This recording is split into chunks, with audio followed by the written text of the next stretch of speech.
RSS के पूर्व सह सरकार्यवाह एवं अभाविप के पूर्व राष्ट्रीय संगठन मंत्री मदन दास देवी के निधन पर संघ व अभाविप के कार्यकर्ताओं में शोक की लहर।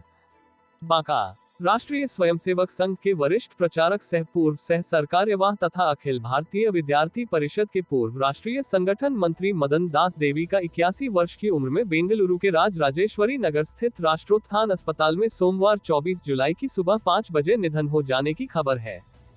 उनके निधन पर संघ के सरसंघचालक डॉक्टर मोहन भागवत, सरकार्यवाह दत्तात्रेय होसबले, अभाविप के राष्ट्रीय महामंत्री याज्ञवल्क्य शुक्ल, प्रधानमंत्री नरेंद्र मोदी, गृह मंत्री अमित शाह, रक्षा मंत्री राजनाथ सिंह, सड़क परिवहन और राजमार्ग मंत्री नितिन गडकरी सहित संघ के कई अन्य अनुषांगिक संगठनों के पदाधिकारियों एवं भाजपा कार्यकर्ताओं आदि ने शोक व्यक्त किया है।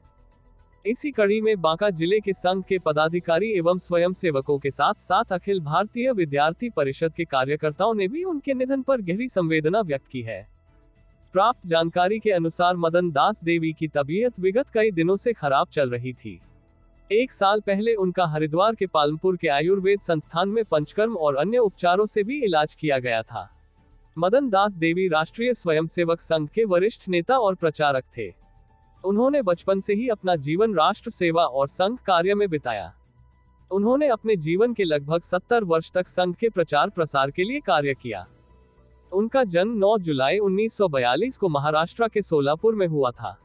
बचपन से स्वयंसेवक रहते हुए उन्होंने 1962 में संघ की 3य वर्ष की शिक्षा प्राप्त की। वे 1964 में विद्यार्थी परिषद से जुड़े तथा 1969 में वे संघ के प्रचारक बने।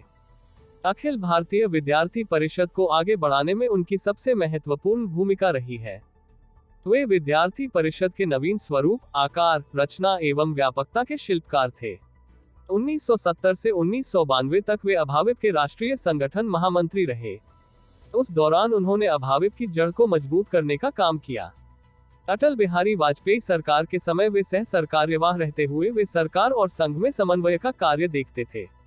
कहा जाता है कि उस समय राम मंदिर को लेकर विश्व हिंदू परिषद के राष्ट्रीय महामंत्री अशोक सिंघल और वाजपेयी जी के बीच हुए मनमुटाव को दूर करने में उन्होंने महत्वपूर्ण भूमिका निभाई थी। प्राप्त जानकारी के अनुसार मदन दास देवी चार्टर्ड अकाउंटेंट में गोल्ड मेडलिस्ट थे।